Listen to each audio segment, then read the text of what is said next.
Assalamualaikum warahmatullahi wabarakatuh. Allahumma sholli ala Sayyidina Muhammad wa ala ali Sayyidina Muhammad.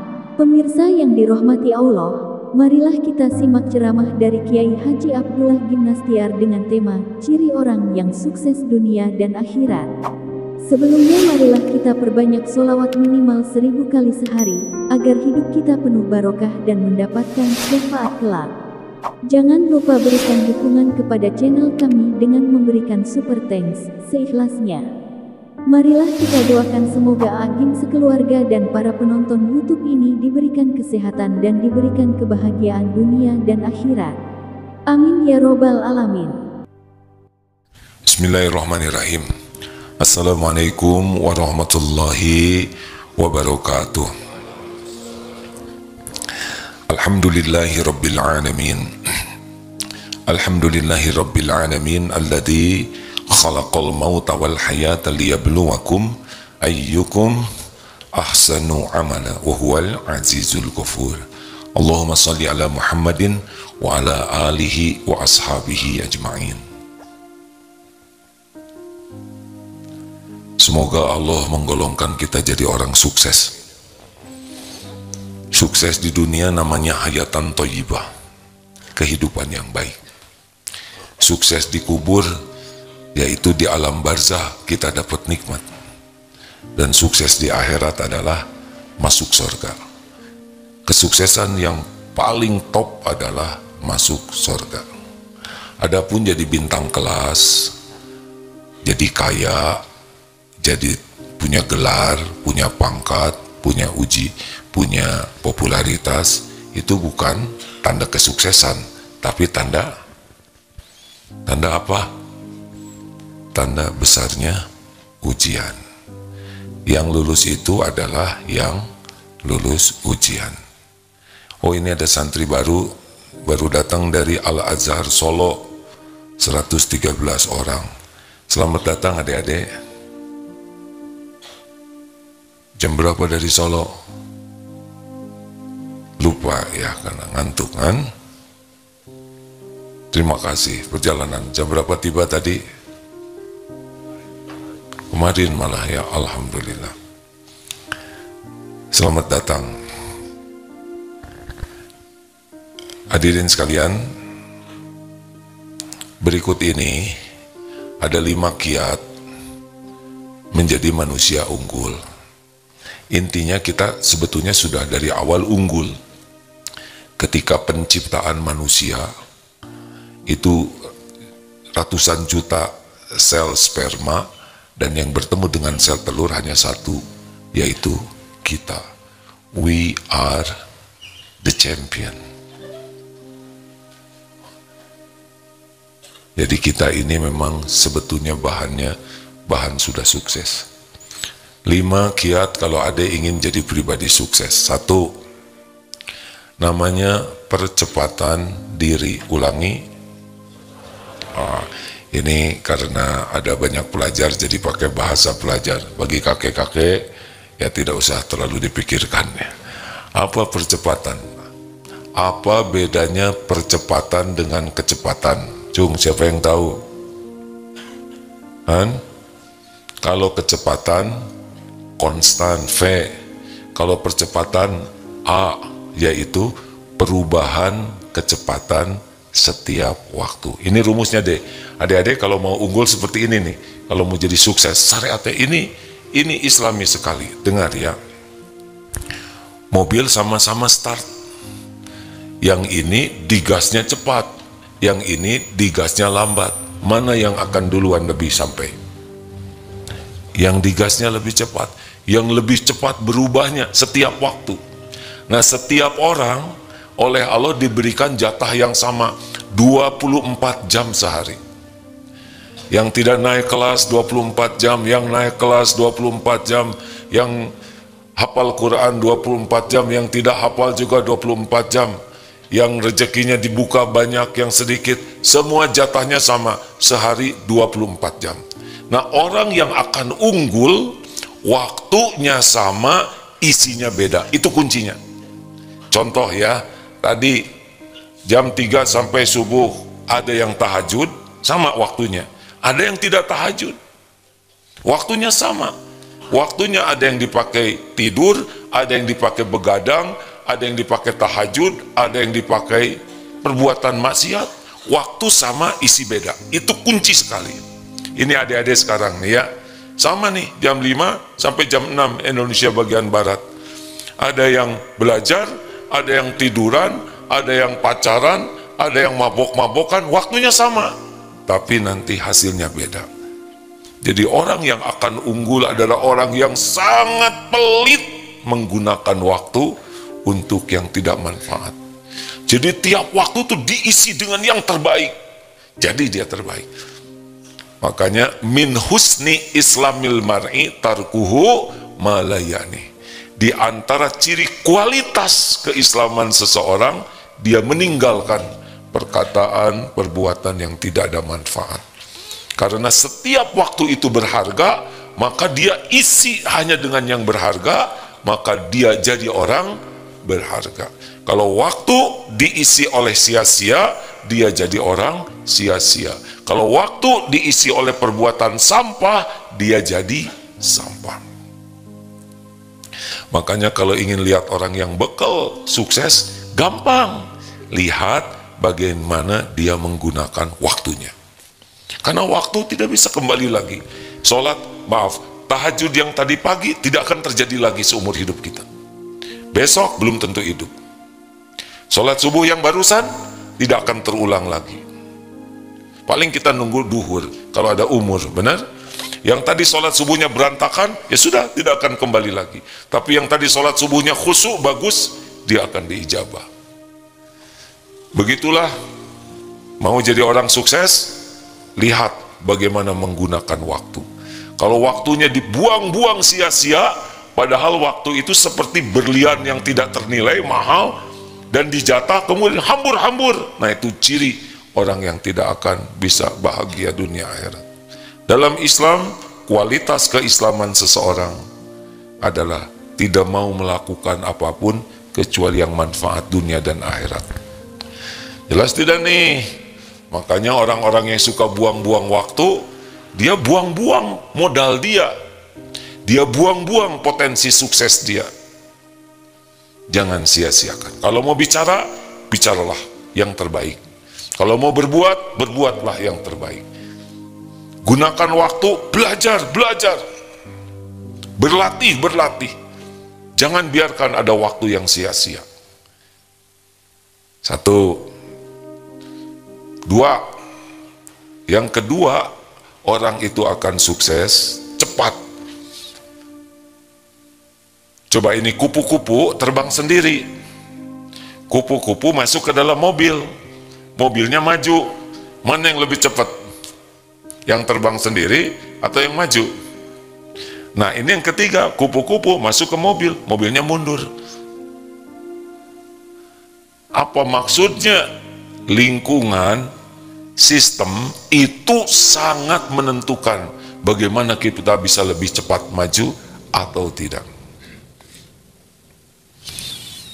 Salah gaul, salah memilih teman, salah memilih tempat kerjaan, salah memilih sistem yang kita masuki, udah berat. Ini adik-adik santri yang baru masuk, adik kepaksa harus bangun pagi, ya kan?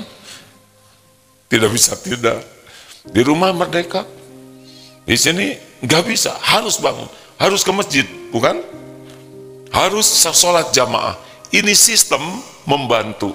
Baru ada percakapan semalam dengan santri Emerson namanya, santri yang belajar tukar pengalaman di Malaysia, di Kota Putrajaya. Satu di sini antri orang-orang, kalau tidak antri malu.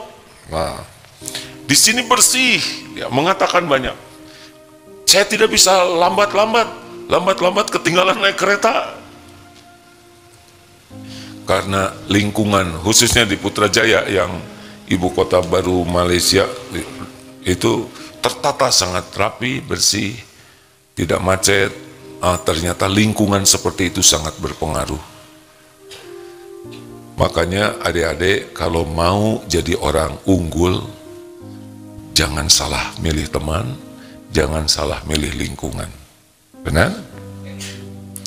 Carilah lingkungan orang-orangnya itu yang lebih berkualitas dari kita.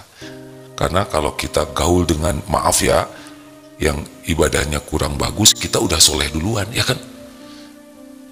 Coba, yang baca Iqra jilid 6, gaul dengan yang tidak bisa baca Iqra. Kiai kan disebutnya juga. Hah? Iya, ada yang sholat belang betong sehari 3 kali, duhur, asar, maghrib, dia nggak subuh dan nggak isya. Kumpul dengan yang tidak pernah sholat. Disebutnya apa? Syekh. Gawat, kita gaul, bukan tidak boleh kenal ya, tapi kita harus benar-benar milih teman, lingkungan yang bisa memacu kita jadi lebih baik. Ingat ya, salah milih teman, salah milih lingkungan, salah masa depan. Jelas? Ini serius. Kalau teman kita leha-leha, kita ke bawah leha-leha.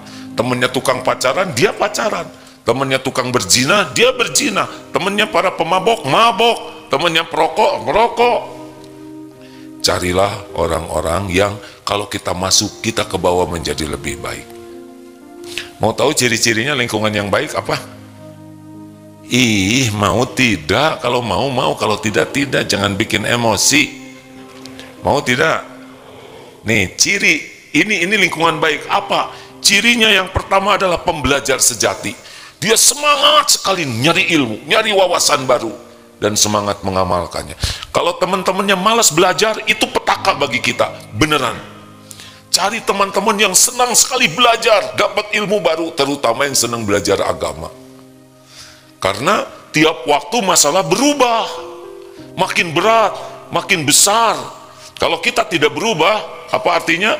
Kita akan digilas oleh perubahan. Kita makin tua loh. Ada dulu SD ya? Kenapa jadi segede gini? Karena bintang kelas. Makin lama makin besar. SMP belum begitu banyak masalah. SMA udah banyak masalah. Kuliah udah mulai ribet. Lulus kuliah, gembira. Padahal itu sumber penderitaan. Lulus kuliah, minta uang ke orang tua, malu. Dapat kerjaan, belum dapat, stres. Anak SMP nggak dapat kerjaan, nggak stres ya. Nikah tadinya mau bahagia, hura-hura, pusing, kontrakan, hamil, nambah masalah, betul, punya anak, terus makin besar masalahnya, tidak bisa direm. Yang bisa membuat kita bahagia kalau kemampuan kita di atas masalah, jelas? Dan itu tidak mungkin kecuali kita rajin belajar, rajin menempa diri. Makanya cari lingkungan orang yang semangat belajar. Kalau lingkungannya leha-leho, maksudnya santai, cuek, dengar-dengar lagu, udah itu mas sesu, madesu. Bahasa apa itu? Apa coba? Masa sekarang suram, masa depan suram.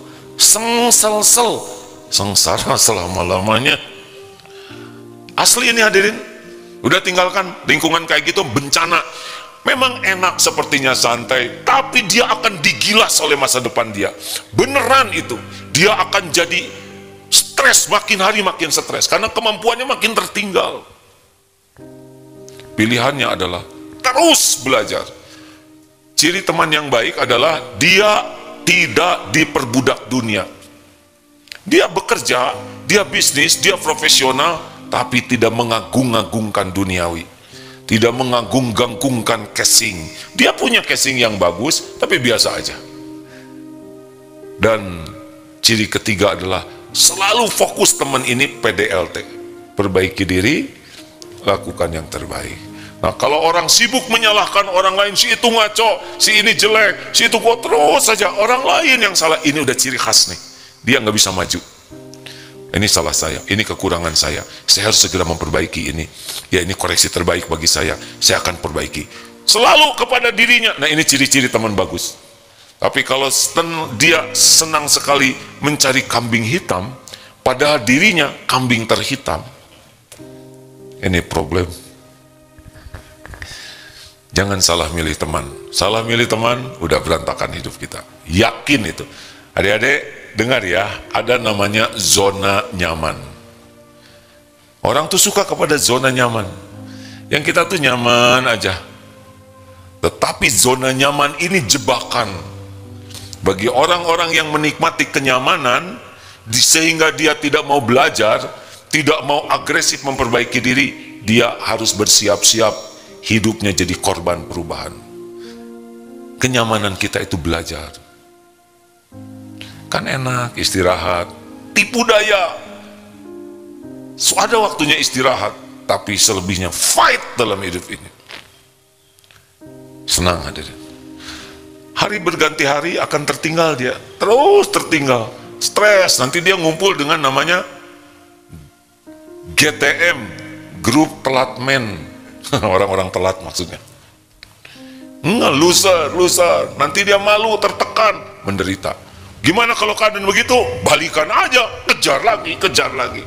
Kemarin lihat ada balapan anak SD, ya. Jangan nyebut anak sekolah SD, karena SD juga sudah S sekolahnya, ya.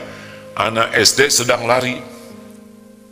Ada yang larinya cepat, tapi ada yang larinya makin lama makin cepat. Yang cepat duluan, lama-lama kecapean. Ini ada orang yang paling belakang anak ini, dan dia jadi juaranya. Karena dia mengukur, terus melakukan percepatan. Sehingga ketika orang kelelahan, dia malah bisa lebih cepat. Begitulah. Maaf saja ya, hidup ini cuma sekali. Kalau tidak pandai-pandai salah milih lingkungan, kita rusak. 3. Bersaing positif atau fastabiqul khairat. Emang naluri kita udah bersaing, coba tebak deh. Kalau cepetan mana? Lari sendiri atau lari dikejar anjing? Jawab. Mana yang lebih cepat? Lari sendiri atau lari dikejar anjing? Tergantung anjingnya. Kalau yang ngejarnya anjing rabun, ompong, kita bisa pelan ini. Iya kan? Tapi kalau dikejar oleh Doberman, kita kaget. Ternyata kita bisa ngeloncatin sungai, ngeloncatin pagar, kita bisa naik pohon yang tinggi, yang sebelumnya kita tidak pernah bisa melakukan. Nah, sebetulnya persaingan itu harus membuat kita berprestasi. Makanya lihat kompetitor, lihat orang lain itu tidak boleh dianggap sebagai ancaman, tetapi sebagai dorongan untuk berprestasi. Jadi kita nggak dengki lah. Maaf ya, begini. Balap karung tunggal. Ramai nggak?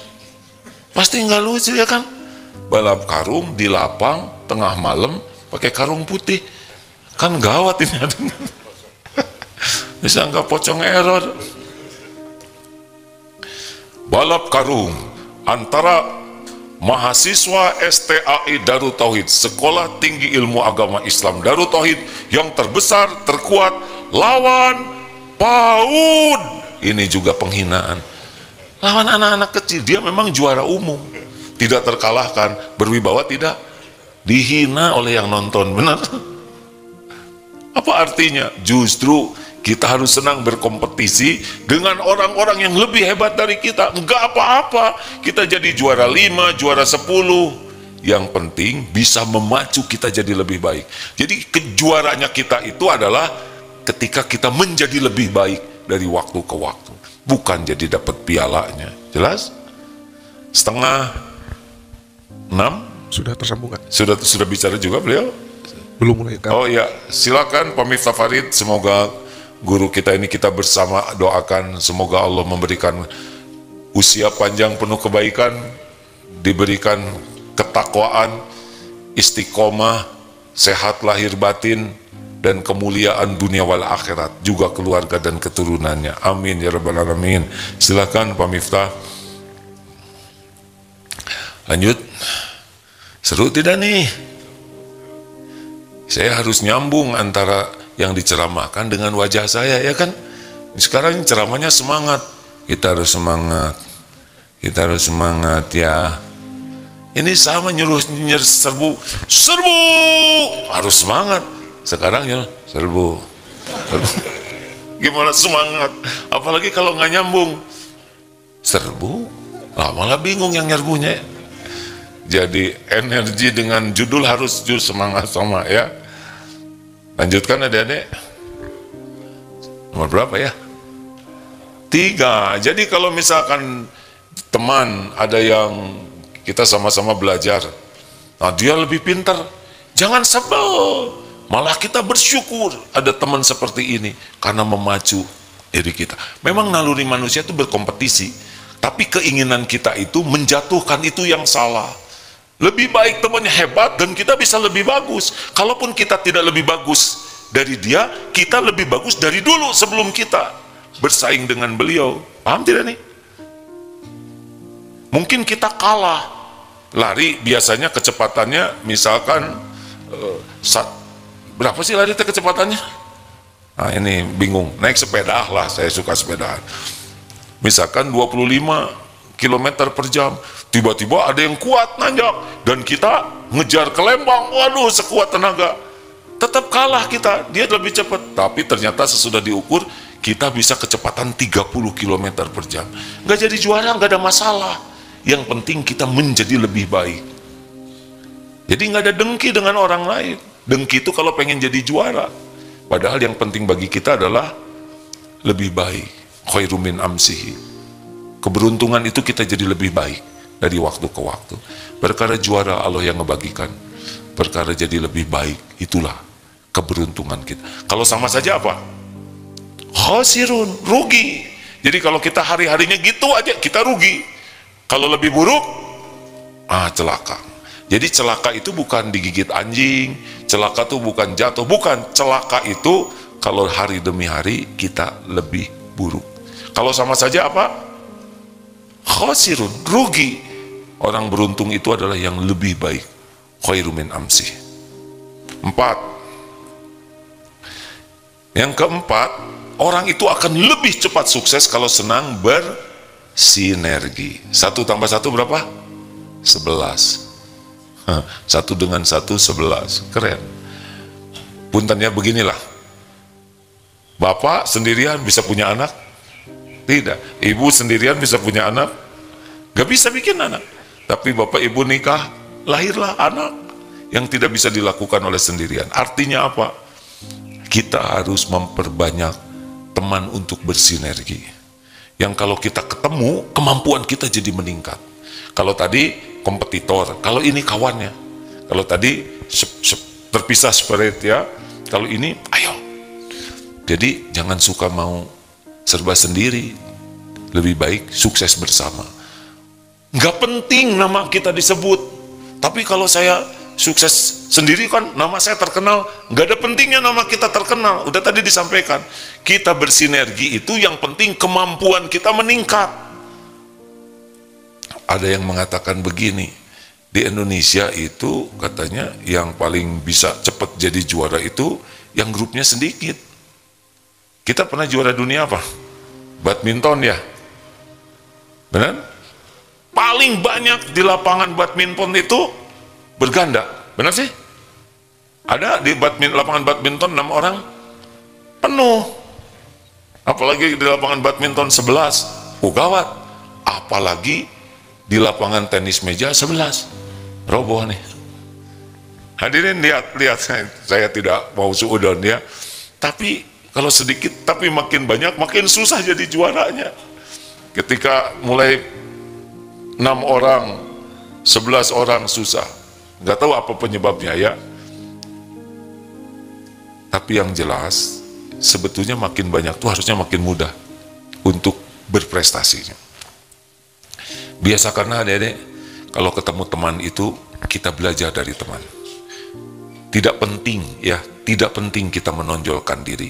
Yang penting sukses bersama, itu semangatnya. Halo? Bolehlah belajar dari pohon akar, pohon rindang, berbunga, berbuah, buahnya ranum, bunganya indah, pohonnya rindang, dipuji. Padahal yang paling berjuang siapa? Akar. Tidak sibuk menonjolkan diri, tapi sibuk melakukan yang terbaik. Atau di tubuh ini jantung. Ada jantungnya tidak? Ada tidak? Tahu dari mana? Lihat enggak? Hah? Justru horor kalau kelihatan, ya kan?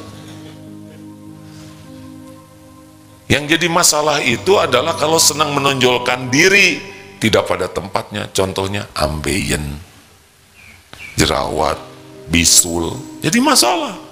Bagi kita tidak penting kita terkenal, kita diakui. Yang terpenting adalah kita terus jadi lebih baik dari waktu ke waktu. Dan ternyata kalau bersinergi itulah yang membuat kita jadi maju. Kuncinya apa sinergi itu? Tawadu.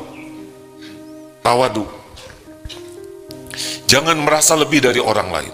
Kayak bawa gelas kosong saja. Jadi ketemu diisi, ketemu diisi. Ini ada jago bahasa Inggris. Bro, saya mau belajar ya. Daripada bahasa Inggris nggak penting. Kita bisa belajar dari kita anggap remeh tidak? Tidak ada. Ketemu ini jago masak, belajar. Ketemu ini jago jahit, belajar. Ketemu cari kelebihan tiap orang, temui, upgrade diri kita. Apalagi kalau kerjasama dengan baik, nah begitulah. Jadi orang-orang yang rendah hatilah sebetulnya yang lebih cepat unggul. Orang yang sombong, petantang petenteng, merasa hebat, merasa pintar, merasa bisa. Nah, dan orang yang riak, yang sibuk ingin menonjolkan diri, tidak bisa. Dia ambeien, ya. Terakhir, apa yang mempercepat orang bisa berprestasi adalah qalbun salim. Hatinya bersih. Bersih dari kesombongan, ria, dengki. Karena kalau orang hatinya busuk, dia waktunya habis meladeni kebusukan hatinya. Pembenci, pendendam. Waktu kan sama. Waktu buat pamer, waktu buat pengen dipuji orang, waktu untuk sebel ke orang lain. Waduh, itu capek tuh sebel ke orang tuh. Anak-anakku sekalian, nilai terbaik di kelas ini diperoleh oleh pelajar Fulan dengan nilai 80. Hah? Di 80? Gak mungkin, gak mungkin. Gua tahu modal dia. Dia nilai 80, kita enak. Si dengki begitu. Ini guru pasti gak adil nih, gak bener nih. Oh, ngomel, buang waktu ngomel. Oh, bukan 80 anak-anak, ibu salah nilai. Tuh kan, apa kata gue juga, nggak mungkin 80. Bukan 80, melainkan 95. Kedubrak aja di bangku paling belakang, kejang. Aneh, orang naik nilainya, dia naik tensinya.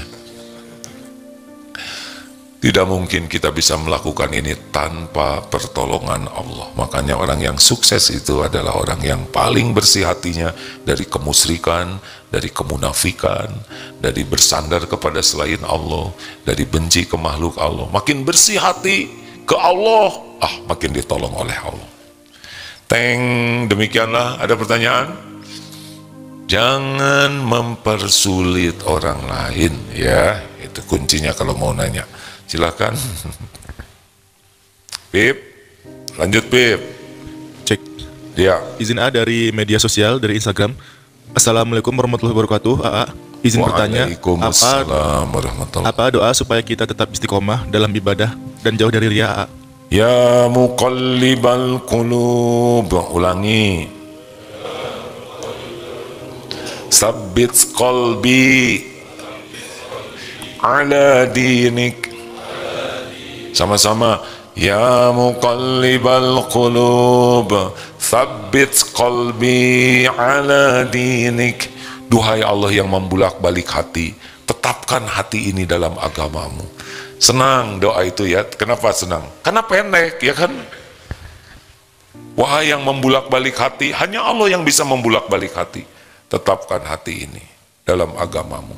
Tiap pada subuh, pada asar ada doa anti musyrik. Allahumma inna na'udzubika min an nusyrika bika syai'an na'lamu wa nastaghfiruka lima la na'lamu. Ya Allah, kami berlindung kepadamu dari menyekutukan Engkau, berbuat musyrik dengan apa-apa yang kami tahu, dan kami mohon ampun padamu dari apa-apa yang kami tidak tahu. Itu doa untuk ikhlas supaya tidak musyrik. Dah. Ada lagi? Ya, yang di masjid mah kayaknya salah doa ini ya. Bismika Allahumma ya bismika amut. Ya, beginilah. Kalau santri ahli tahajud ya begini ya. Kelihatan tahajud enggak, ngantuk iya ya. Tapi karena harus berbaik sangka ya udahlah tahajud aja. Lanjut, adakah, Pip? Masih ada, izin bertanya, A. Kalau emang belum nemu teman yang bisa buat sinergi, apakah mending sendiri, A? Sebetulnya setiap orang yang kita temui itu punya kelebihan dan kekurangan. Ada yang kelebihan, siapa yang nyeletuk berat badan? Bukan itu maksudnya. Ada yang kelebihan, dalam hal apa aja pasti ada kelebihan kekurangannya. Dan kita bisa belajar dari beliau. Ada yang kelebihannya sabar, ada yang kelebihannya tidak banyak bicara, ada yang kelebihannya senang berbuat. Pelajari kelebihan tiap orang, ambil. Oh seperti ini, lihat kekurangan orang, itu pun bisa jadi kelebihan bagi kita. Orang ini celetak-celetuk terus nih, orang ini ngomel-ngomel terus. Saya tidak mau seperti itu. Gara-gara ketemu dengan beliau, dia ngomongnya nggak enak. Kita belajar, saya tidak mau bicara seperti orang ini. Keburukan, kekurangan beliau, tapi jadi kebaikan bagi kita. Kenapa? Karena kita tidak mau melakukan yang sama. Tapi jangan merendahkan, ya. Karena tiap orang juga insya Allah berpeluang berubah. Benar? Adik-adik, ini ada rumus sedikit ya. Jangan menilai, memvonis seseorang karena kekurangan dan kesalahan yang kita lihat. Ingat ya, satu dosa dicatatkannya 1 oleh Allah. Satu kebaikan 10 sampai 700 kali lipat. Nah kita tidak tahu kebaikannya. Boleh jadi sudah banyak kebaikan. Punten ya, baca lihat di internet tentang perbedaan pendapat. Wah Ustadz ini begini, oh ini begitu, jauhi, jangan dengar dari Ustadz ini. Tunggu dulu, perhatikan Ustadz, kalau beda pendapat, apalagi dalam masalah khilaf ya, yang memang dari dulu, jangan sampai kita merendahkan orang karena perbedaan pendapat. Pertama, boleh jadi pendapatnya juga sama-sama diterima oleh Allah, dan yang kedua, banyak kebaikan yang dicatat oleh Allah yang mungkin kita tidak tahu. Suka sedih gitu ya melihat, si itu jelek, Ustadz itu ngaco. Kenapa? Pada setiap sholatnya Allah tahu, sedekahnya, zikirnya, bakti ke orang tuanya, betapa banyak kebaikan yang kita tidak tahu dan Allah tahu, dan Allah membalasnya berlipat ganda. Bagaimana mungkin kita merendahkan seseorang karena bacaan Qur'annya ada yang salah, atau memang beda, dapat misalkan satu kunut, satu tidak kunut. Kan orang beramal itu sesuai dengan ilmu yang dipahaminya. Dia bergurunya di sini dapat ilmu ini, dia bergurunya di situ dapat ilmu itu. Coba yang pergi ke luar negeri, yang sekolah di Medina, sekolah di Maroko, sekolah di Al-Azhar, itu karena belajarnya itu ya pengamalannya lebih cenderung seperti yang dipelajari dan dipahami. Kita jangan menghina. Kalaupun ada perbedaan pendapat, jangan pakai menghina, karena belum tentu jelek di sisi Allah. Allah ngasihnya ilmu itu, dan siapa tahu mengamalkan dengan sangat ikhlas. Toh kita punya ilmu yang lain karena kita belajar ke sini, tinggal diskusi saja baik-baik, sampaikan ilmunya dengan baik. Kan orang tidak mungkin mengamalkan sesuatu yang tidak diketahui. Benar? Coba Pak, bicara dalam bahasa Eskimo. Nggak mungkin bicara kalau tidak tahu, benar tidak? Halo? Jadi kalau ada perbedaan pendapat ulama begitu ya, lihat sekolahnya di mana, bergurunya ke siapa.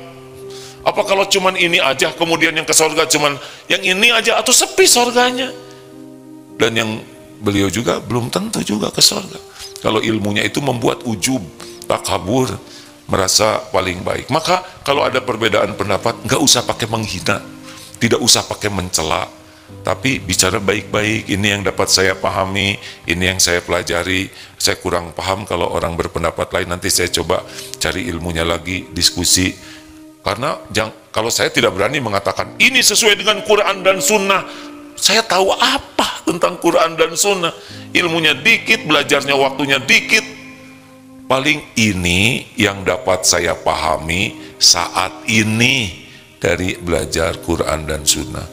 Jadi bukan sesuai dengan Quran Sunnah, tapi yang dapat saya pahami dari Quran Sunnah. Belum tentu pemahaman kita paling benar dan saat ini, karena nanti besok lusa nambah lagi ilmunya. Benar? Artinya janganlah saling mencela. Siapa tahu di sisi Allah lebih tinggi, sedekahnya lebih banyak, air mata tobatnya lebih bagus, melimpah, dan siapa tahu lebih ikhlas daripada kita, lebih tawakal. Jangan karena perbedaan pendapat sedikit kemudian saling mencela, menghina, merendahkan, karena boleh jadi yang direndahkan itu lebih baik di sisi Allah daripada yang mencela.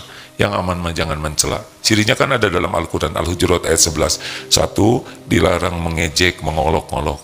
Ya ayyuhalladzina amanu la yaskhar qaumun. Jangan mengolok-olok satu kaum, karena boleh jadi yang diolok-olok itu lebih baik daripada yang mengolok-olok. Yang kedua, jangan saling mencela. Wala talmizu anfusakum. Yang ketiga, wala tanabazu bil alqab. Jangan panggil memanggil dengan gelaran buruk. Yang keempat, jangan berburuk sangka. Yang kelima, jangan tajasus, mencari-cari aib, kejelekan. Dan yang keenam, jangan bergibah.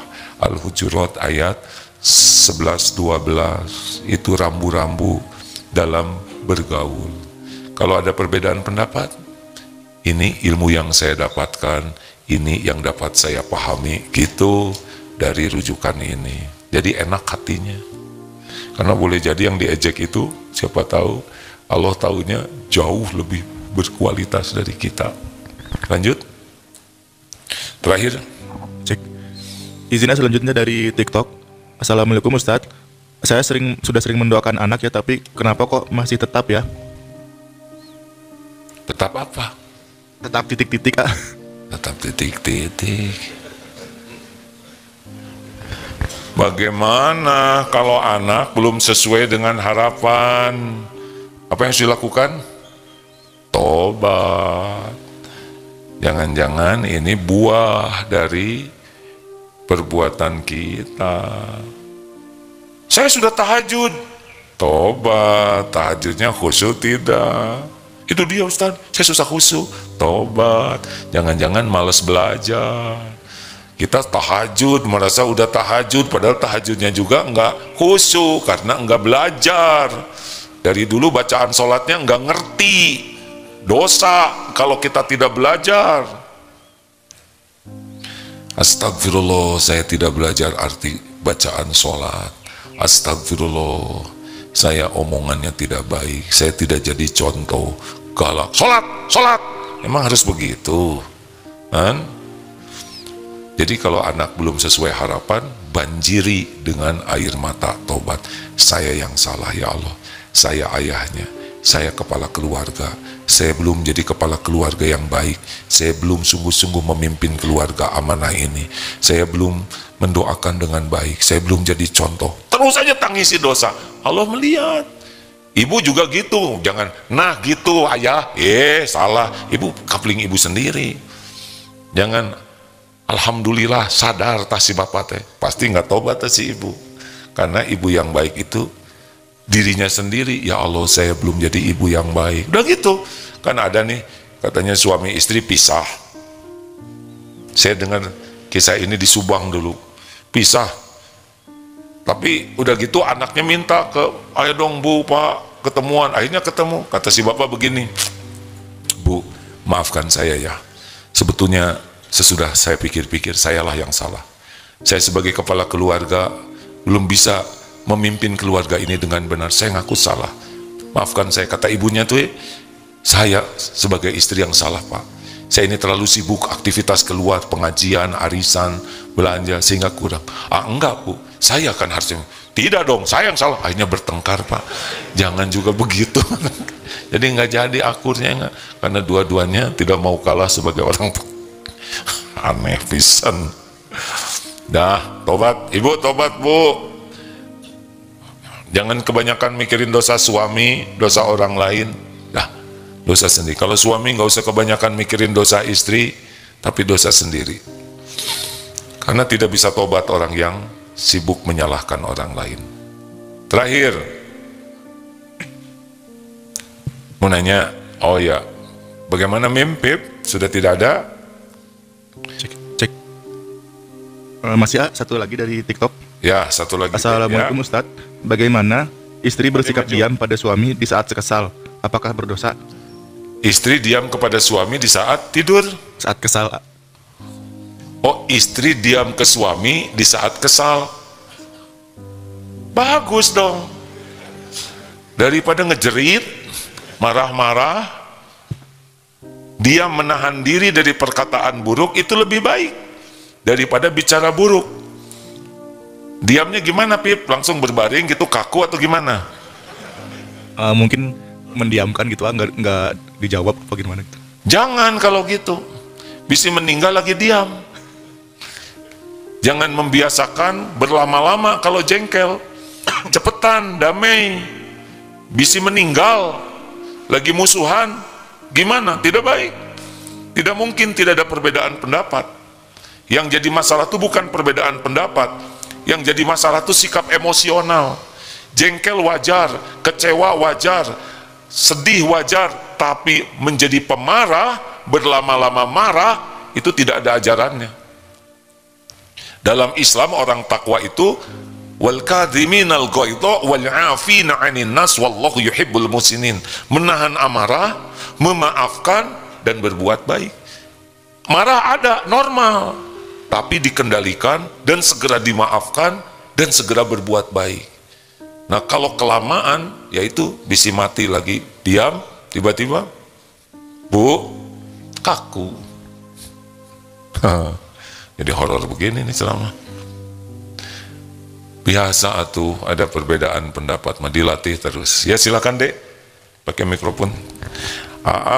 Asar kajian Al-Hikam di pesantren Darut Tauhid dan dirilai di medsos. Lalu malam kajian Ma'rifatullah. Bagi yang memiliki waktu luang silahkan.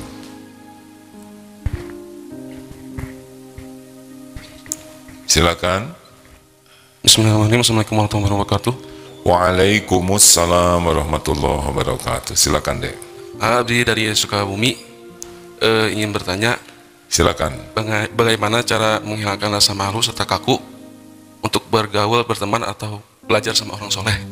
Bagaimana supaya tidak kaku? Malu dan kaku gitu ya, di stretching ya. Waduh, ini jawabannya saya enak udel pisan ya. Masa harus stretching mau ketemu kiai? Gini Adek, malu itu bagian dari karunia Allah, bagian dari iman. Sepanjang malu itu mencegah kita dari perbuatan buruk.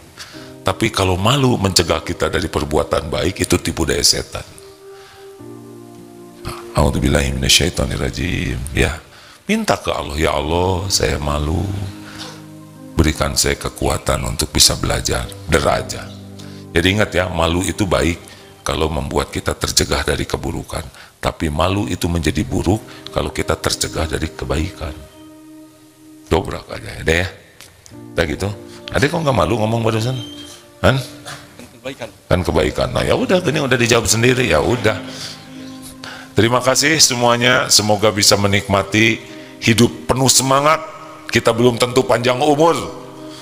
Hari kita bukan besok, hari kita hari ini, bukan nanti, sekarang. Lakukan yang terbaik, besok, lusa Allah memberikan yang lebih baik. Kalau kita syukuri hari ini dengan amal soleh yang ikhlas betul, maka besok lusa Allah akan memberikan yang lebih baik sesuai dengan janjinya. La in syakartum la azidannakum. Subhanakallahumma wa bihamdik asyhadu alla ilaha illa anta astaghfiruka wa atubu ilaik. Assalamualaikum warahmatullahi